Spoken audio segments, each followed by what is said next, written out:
A round of applause for Elizabeth and Paul, please.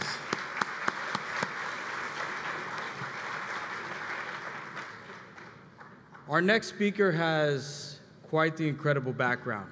He and I were talking in the back, and truly an inspiring individual, and I'm excited for you all to hear his story. He's a proud member of the Lumbee tribe and a child of deaf adults. He hails from Rock Hill, South Carolina. He's an Air Force veteran, and having served, having won an award as Airman of the Year in 2017.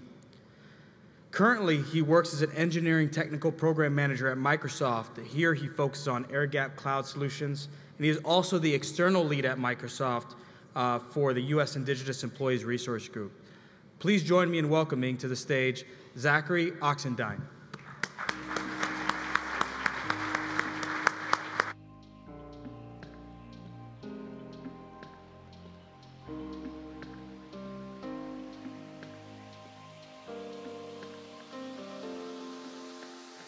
Can everybody hear me? Oh, okay.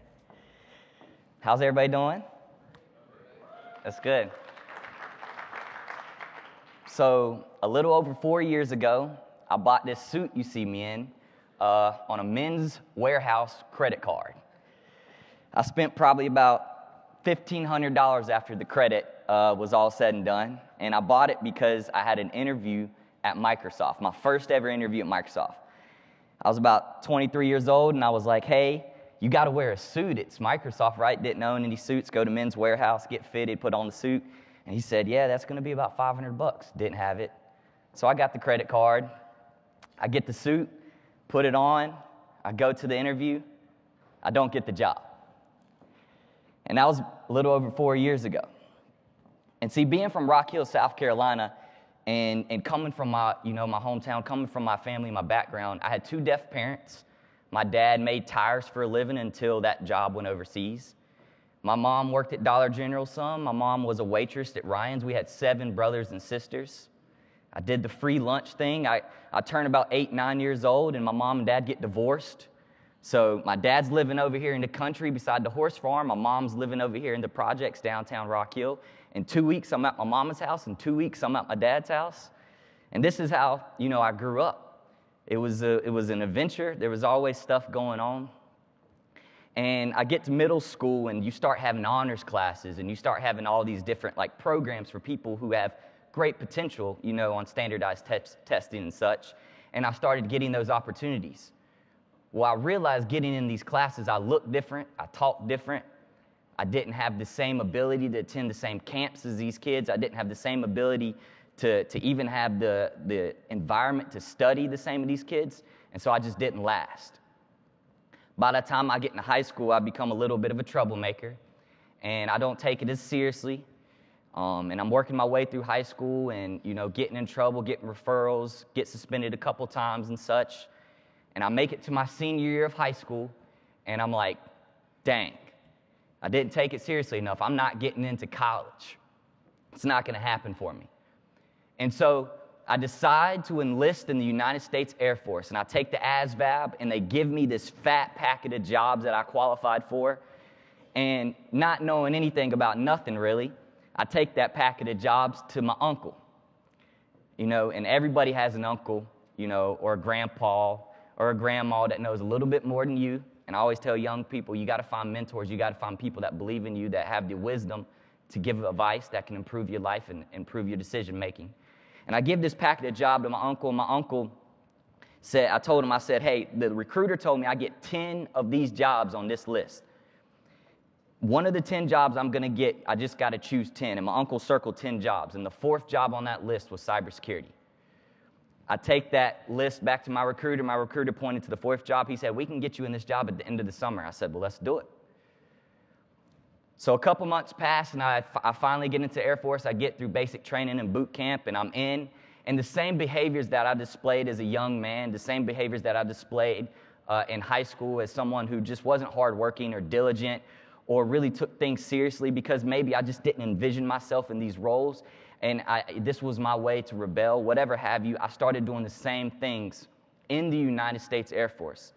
And I'm on night shift one night in a SOC, Security Operations Center, and I'm in charge of distributing the tickets to contractors for defense contracting and to all of the other airmen working on these really, really critical cybersecurity tickets and issues.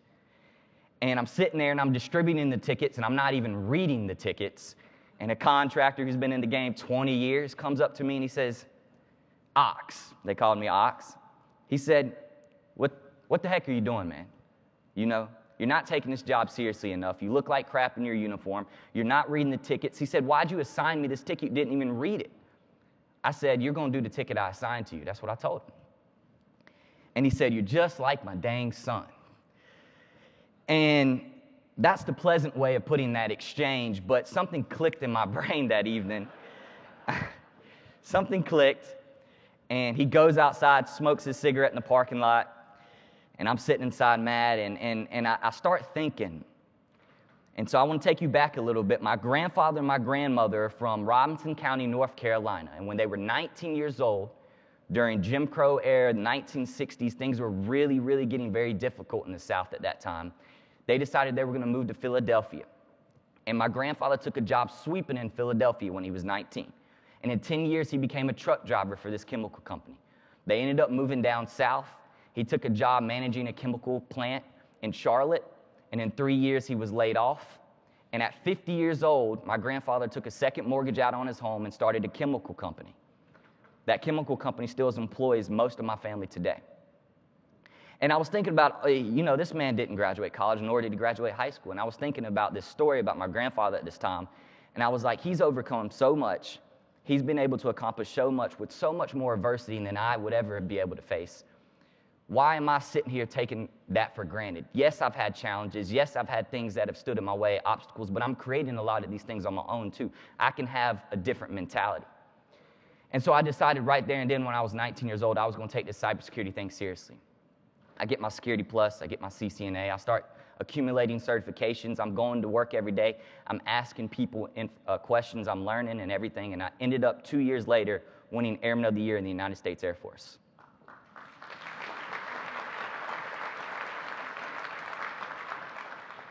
If you ever played sports or done anything competitively, you know there's peaks and valleys. That was a peak for me. And I go to a cookout, and at this cookout, I meet some folks who actually work for Microsoft. And I'm playing cornhole, against my boss, who was a master sergeant. I'm still enlisted at the time, and I'm talking all kinds of junk, you know, just exuding confidence. And this guy, I won't name his name, he said, young man, you could work at Microsoft with that kind of confidence. And he told me, in an impressionable 21-year-old, that, and I'm like, you know, who is this guy? And I come to find out this guy was an executive at Microsoft at the time. And I go up and I talk to him, and he says, yeah, you can apply to my team. You know, what's your background? What do you know? And I explained a little bit to him. And fast forward a year, I get out of the United States Air Force. He did not know what he planted in my head at the time, but I was going to work for Microsoft. I just knew I was going to work at Microsoft. And so I rolled at the University of South Carolina because I thought that's what you were supposed to do. And halfway through my semester at the University of South Carolina, I dropped out. There's peaks and valleys. I had an associate's degree, I had a couple certifications, but I just didn't feel like what I was doing. I just didn't feel like the university system. I just didn't feel like this was me. It didn't reflect me. It didn't feel like I could do this. I caved. It was tough. I took a job, though. I had a little bit of experience, and I did take a job in defense contracting, going right back to a security operations center, working night shifts, 12 hours for 18 months. But I didn't give up on my dream of going to Microsoft. I just knew I had to go about it a different way.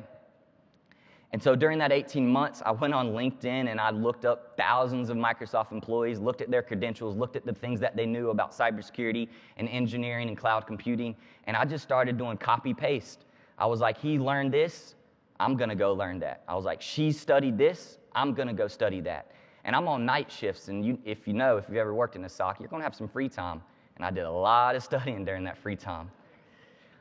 I probably received about 10, 20, I lost count, emails. Thank you for applying to this job. Please continue to apply.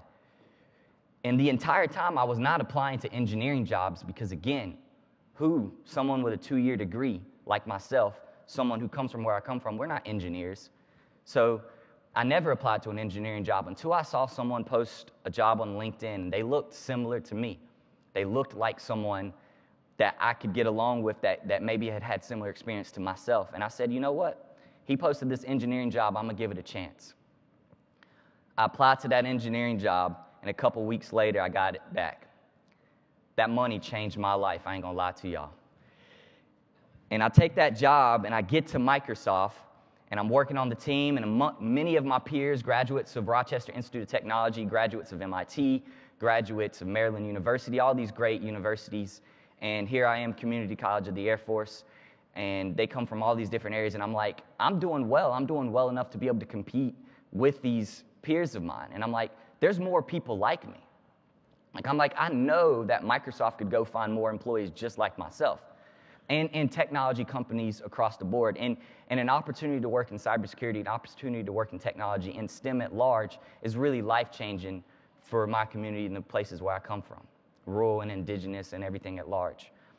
And so I decided I'm going to build a STEM camp, and I'm going to build a STEM camp for Native Americans from the Southeast. And I start going and telling everybody, hey, I'm going to build this STEM camp. We're going to do it right here in Washington, D.C. We're going to bring people up from the Southeast. It's going to be a fantastic experience. And everybody was basically like, that's a great idea. Good luck. So that's my valley. I get the job at Microsoft, and it was fantastic. And then now I have this great idea, and I think people are going to support it. And they didn't. So I kind of had to start faking it till I made it. And I started telling all these people I'm building this camp, and I have all these fantastic backers, and people were like, who's backing it? I'll back it. Who's backing it? I'll back it. And eventually I started getting all these impressive backers, and I built a camp. We raised the $50,000, and in 2022, July, I brought 35 Native American students to Washington, D.C. for a week, and they spent time at Microsoft, Verizon, IBM. We met with congressmen. We got to go to all the different museums, and we connected with all these students to all these indigenous professionals from cybersecurity and many other STEM professions. It was a fantastic experience.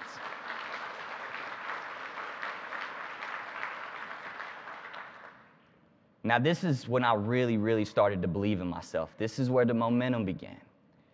Because now I built this camp, and I knew I could do it, and I kind of did it like, winging it. To be truly honest with you. I'm like, so now what I can do now what can I do when people come along with me? Now what can I do when people support the vision that I have?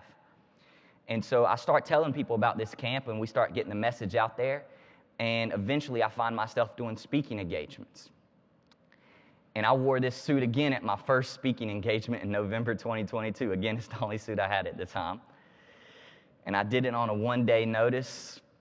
And that's when that took off, and I started gaining more momentum and getting to work with community colleges across the country, helping them figure out their cybersecurity workforce solutions in terms of appealing to different demographics and making their programs comprehensive for the workforce today. And then I decided I'm going to build 2 STEM camps this summer. And after doing my speech at the White House in December, I was able to raise enough money to do STEM camps for the next 10 years.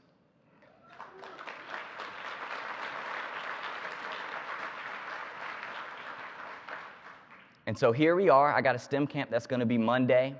That's going to be for people from my hometown. It doesn't matter what background they come from, what their socioeconomic status. If they're interested in cybersecurity, if they're interested in STEM, they had an opportunity to participate in my STEM camp next week from my hometown. I believed in that. I believe in giving back where you come from, no matter what.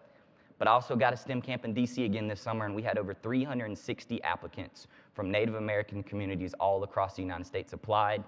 We chose 33 of them. And they're going to be there in Washington, D.C. We're going to get to go to the White House.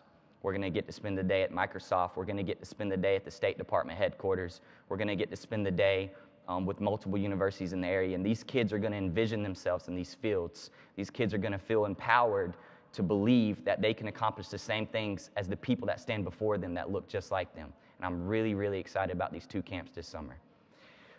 And doing all these things now that I've built this momentum to create more opportunities for people from different backgrounds in cybersecurity and create all this opportunity for people in different backgrounds in STEM, I want to implore everybody in the room that when you're out here in the education space, whether you're looking for opportunities or creating opportunities, do not overlook the folks that don't talk how you think they should talk, that don't necessarily have the same walk that you think they should walk. Don't overlook the folks that may not have the credentials or may not have the different background, the background that you think is ideal for the opportunity that you may be able to help with them. And the folks that are looking for opportunities, don't stop looking.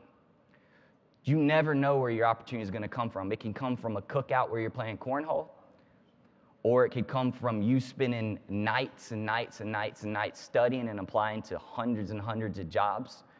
But you're not better than the hard work and the people that are given the opportunities. You're not better than the person that's dreaming to have that opportunity. So I hope everybody in here, when you leave this week, that you take back the thought that you can make a difference on that $650,000 job opening. You can as an individual. Don't think scale, just think people. Help people, and people will get the opportunities and will make a difference in cybersecurity. Thank y'all.